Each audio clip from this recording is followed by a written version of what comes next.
இந்த சித்தனவன் எழுந்த வேலை பிரபஞ்சத்திலிருந்து அத்துணை ஆற்றலும் எழுந்து நின்று ஏற்றமுடன் கீழமர்ந்த அகத்தியனுடைய அற்புதமான நிலை கொண்ட உரையாடல்களை அவர்கள் செவிமடுக்க கேட்டு வருகின்ற நிலை கொண்ட அகத்தியன் யாம் மகிழ்கின்றோம். சித்தனே, உயர்வு என்னும் ஒற்றை சொல்லுக்குள்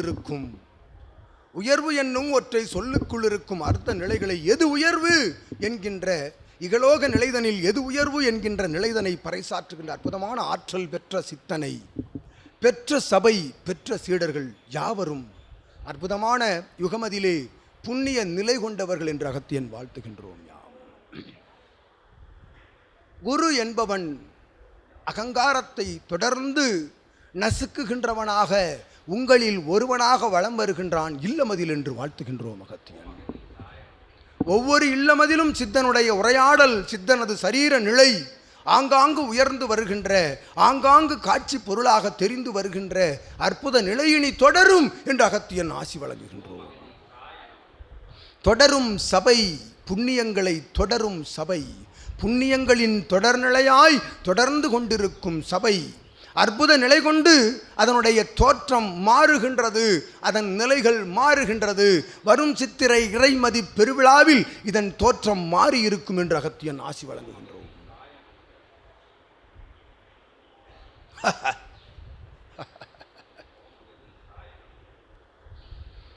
வாழ்த்துக்கள் அனைத்தையும் இறையின் திருவடியில் சமர்ப்பிக்கின்ற நிலை கொண்டோன் இறையாக அவன் திருவடியை இறை வந்து சமர்ப்பணம் அடைந்து அர்ப்பணிப்பு நிலைகளை அனைத்தையும் தாரை வார்க்கின்றது என்று அகத்தியன் யாம் உரைக்கின்றோம். இறை சுவடிகள் என் கண்களில் வந்து செல்கின்றன.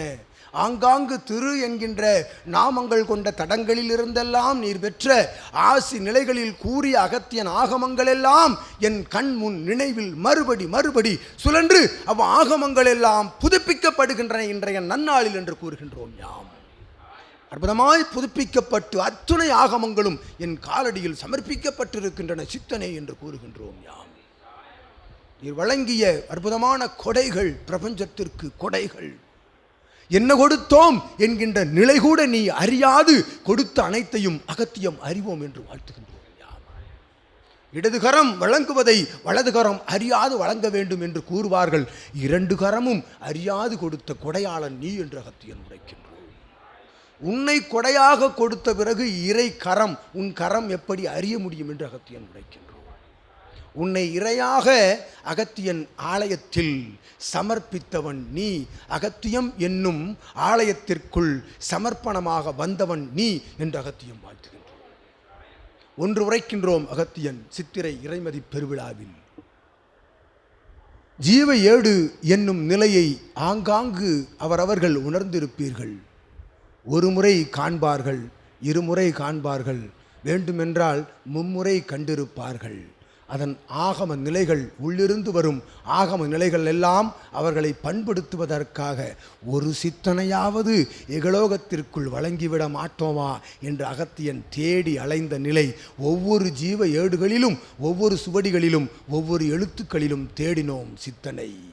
எவனும் அகப்படவில்லை இகலோகமதில் என்று கூறுகின்றோம். அகத்தியன் 3 முறைக்கு மேல் ஜீவ ஏற்றினை பிரித்தால் அவன் செல்வம் அழிந்து விடுமோ என்று அச்சப்பட்டு சென்ற காலகட்டங்களில் தன்னையே இழந்து அகத்தியனுக்கு ஆகமமாக வழங்கிய சித்தன் உங்கள் வாழும் குரு என்று அகத்தியன் உரைக்கின்றோம். அகத்தியன் காட்டிய ஆகம நெறிமுறைகளை எல்லாம் தன் இல்லாளினுடைய உடைமைகள், இல்லாளின் உடை தவிர அனைத்து உடைமைகளையும் தாரை வார்த்து தவம் காணச் சென்றவன் உங்கள் சித்தன் என்று அகத்தியன் உரைக்கின்றோம். சோதனை நிலைகளையெல்லாம் சாதனை தலங்களாக மாற்றிய பெருமை இச்சபையினுடைய ஆசானை சாரும் என்று அகத்தியன் உரைக்கின்றோம். வழங்கிய ஆகம நெறிமுறைகளிலிருந்து பெற்ற ஆசி நிலைகளை பதிப்பித்து வைத்திருக்கின்றோம், இங்கு பதிய விட்டிருக்கின்றோம். 1, 2 அதில் சிறு தூசுகள் என்று அகத்தியன் உரைக்கின்றோம். அவன் பெற்ற ஆசி நிலைகளின் எண்ணிக்கை கோடான கோடி ஆசிகள். அதற்குள் கூறிய ஆகம நிலைகள், அகத்தியன் கூறிய ஆகம நிலைகள் அவனை வார்த்தெடுப்பதற்காக, அவனை வடித்தெடுப்பதற்காக, எதற்காக? இழியுகத்தை மாற்றுவதற்காக என்று அகத்தியன் உரைக்கின்றோம். அவ்யுகம் மாறிவிட்டது, தர்ம கூரைக்குள் அமர்ந்திருக்கின்றீர்கள் நீங்கள் என்று அகத்தியன் உரைக்கின்றோம். அத்தகைய ஆகமங்களை எல்லாம் செவிமடுக்க கேட்டு அற்புதமாக சிந்தை மடுக்க அதனை நிறைவேற்றி ஒவ்வொரு பயண நிலைகளிலும் அகத்தியன் காட்டிய வழியை பின்பற்றி சென்ற சித்தன் அகத்தியன் காட்டிலும் உயர்ந்தவன் என்று உரைக்கின்றோம். யாம் சிவத்தை மிஞ்ச முடியுமோ ஒரு மானிடன்? நிச்சயமாக மிஞ்சலாம். சிவமகா வாழை சித்தன் என்னும் நாமம் எதற்காக? அது பல்வேறு சிவத்தின் ஆற்றலை பெற்ற நாமம் என்று அகத்தியன் உரைக்கின்றோம். எங்கிருந்து இவ்வாறு உரையாட இயலும்? ஒரு மானிடன் எப்படி இப்படி அமர்ந்து உரையாட இயலும்? நினைந்து பாருங்கள் சீடர்களே. இது எவனால் இயலும்? சிவனால் மட்டும் இயலும். சிவத்தை எல்லாம் தாங்கி இருக்கும் சிவமகா வாழை சித்தனால் மட்டுமே இயலும் என்று கூறுகின்றோம். யாம் இவன் எங்கிருந்த பொழுதும், சீடன் எங்கமர்ந்த பொழுதும், ஆளி நாடு நகரம் தாண்டி இவன் அமர்ந்த பொழுதும், சீடர்கள் அமர்ந்த பொழுதும், இவன் சுழுமுனையிலிருந்து செல்கின்ற அற்புதமான ஆற்றல் அவன் சுழுமுனையில் கலக்கின்ற அத்தகைய பெரும் பேறு பெற்ற சிவமகா வாழை சித்தினை சுமந்திருக்கின்ற ஆசான் தான் உங்கள் வாழும் குரு என்ற அகத்தியன் உரைக்கின்றோம். இறை சித்தன், சிவமகா வாழை சித்தன், ஆதிநிலை அவதார சித்தன் என்ற பட்டமெல்லாம் எவன் வைத்தவன்? இவன் வைத்தானா? இவன் வைத்தானா? நீ வைத்தாயா? அல்ல, இவன் வைத்த பட்டம் என்று அகத்தியன் உரைக்கின்றோம். சபையை ஒரு மானிடன் நடத்த இயலும். சபையை ஒரு மானிடன் நடத்த இயலும் இகலோகத்தில். இகலோகத்தில் பிரபஞ்ச சபையை இறைவன்தான் நடத்த இயலும் என்று அகத்தியன் உரைக்கின்றோம். இறைவன் சொல் கேட்டு இறைவன் முன் அமர்ந்து அவன் உரையாட, அவன் ஆகமம் கூற நடத்துகின்ற ஒவ்வொரு பூஜைக்குள் இருக்கும் அற்புதமான நிலை ஒவ்வொன்றும் இறைவன் உரைக்கின்ற நிலை என்ற அகத்தியன் கூறுகின்றோம். இவனை கண்டால் பிணி நீங்குகின்றது, இவனை சென்றடைந்தால் கஷ்டங்கள் விலகுகின்றது, இவனை நினைந்தால் உள்ளுக்குள் சித்தி உயர்கின்றது. எதற்காக? ஒரு மானிடனை நினைக்கின்ற பொழுது உயருமோ?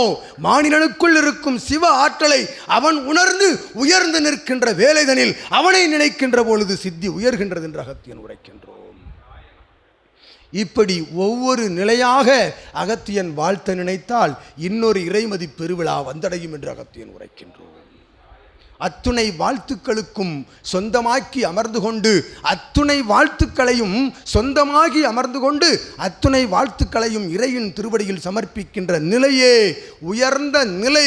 அந்நிலை பெற்றவன் திருவடியை பற்றுகின்ற நிலை பெருமகா நிலை என்று சீடர்களை வாழ்த்தி அகத்தியன் அமர்கின்றோம்.